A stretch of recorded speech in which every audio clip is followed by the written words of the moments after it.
Mice and Beans by Pam Munoz Ryan. Rosa Maria lived in a tiny house with a tiny yard, but she had a big heart, a big family, and more than anything, she loved to cook big meals for them. In 1 week, her youngest grandchild, little Catalina, would be 7 years old, and the whole family would squeeze into her casita for the party. Rosa Maria didn't mind because she believed what her mother had always said: when there's room in the heart, there's room in the house, except for a mouse. Sunday. Rosa Maria planned the menu: enchiladas, rice, and beans. No dinner was complete without rice and beans. Birthday cake, lemonade, and a piñata filled with candy. She ordered the birthday present, something little Carolina had wanted for a long time. Satisfied with the plans, she wiped down the table so she wouldn't get mice and took out a mousetrap just in case. So she was sure she had set one that night before, but now she couldn't find it. Maybe she'd forgotten.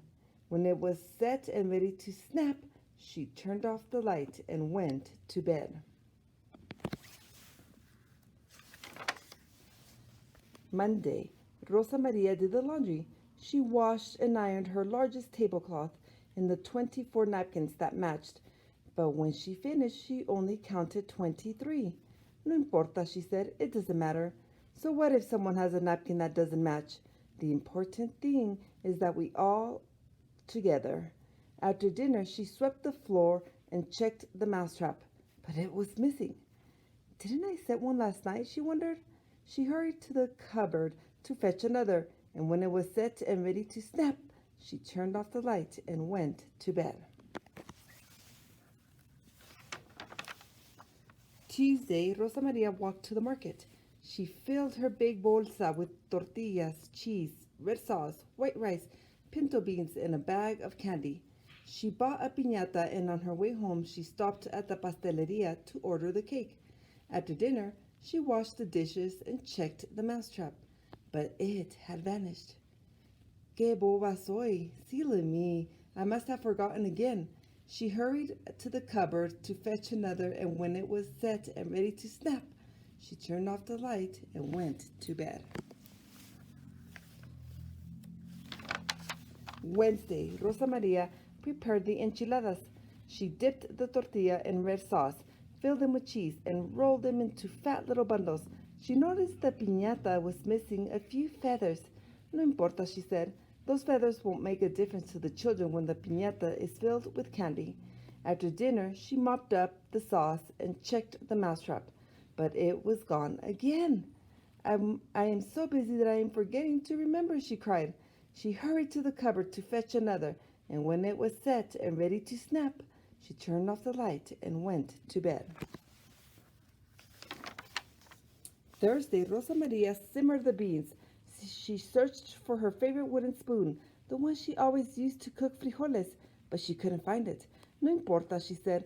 The beans will taste just as good if I use another spoon. She added water all day long until the beans were plump and soft. Then she scrubbed the stove and checked the mousetrap, but it was nowhere in sight. Cielos, she said. Heavens, where is my mind? She hurried to the cupboard to fetch another, and when it was set and ready to snap, she turned off the light and went to bed. Friday, Rosa Maria picked up the cake and 7 candles, but she hadn't been able to find her big bolsa before she left. No importa, she said. I'll carry the cake in one hand and the candles in the other. Tomorrow was the big day. Rosa Maria knew she mustn't forget anything, so she carefully went over to the list one last time. After dinner, she wrapped the cake and checked the mousetrap. She couldn't believe her eyes. No mousetrap! Thank goodness I've got plenty. She hurried to the cupboard to fetch another, and when it was set and ready to snap, she turned off the light and went to bed. Saturday, Rosa Maria cooked the rice. As the workers assembled little Catalina's present, she set the table and squeezed the juiciest lemons from her tree. Let's see, she said, feeling very proud. Enchiladas, rice, and beans. No dinner was complete without rice and beans, birthday cake, and lemonade. I know I have forgotten something, but what? the candles. But she only counted 6. No importa, she said. I will arrange the 6 candles in the shape of a 7, and little Catalina will be just as happy. Now, everything is ready. But was everything ready? Feel piñata.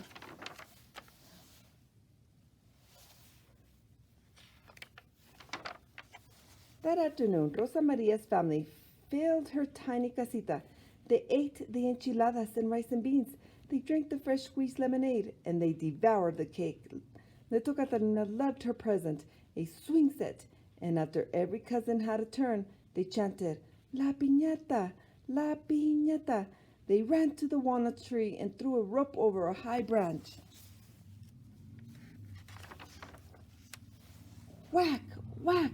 Little Catalina swung the piñata stick. Wait, cried Rosa Maria. She remembered what she'd forgotten, but it was too late. Crack! The piñata separated, and the children scrambled to collect the candy. How could that be? Rosa Maria puzzled. I must have filled it without even realizing. She laughed at her own forgetfulness as she hugged her granddaughter and said, Feliz cumpleaños, my little Catalina. Happy birthday.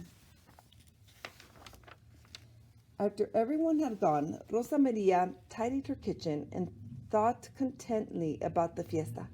She pictured the happy look on the little Catalina's face when the candy spilled from the piñata, but Rosa Maria still couldn't remember when she had filled it. No importa, she said, it was a wonderful day. But as Rosa Maria swept out the cupboard, she discovered the telltale signs of mice. Ratones, she cried. Where are my mousetraps? I will set them on. She inched to the floor, and when she did, something caught her eye. She looked closer. Maybe I didn't fill that piñata, she thought.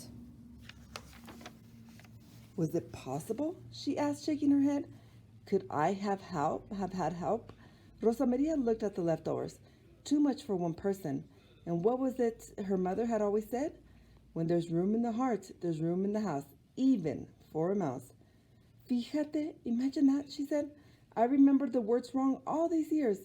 Besides, how many could there be? 2? 4? No importa, she said.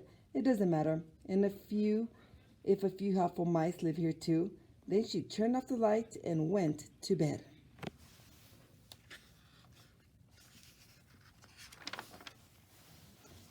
And never set another mousetrap again. The end.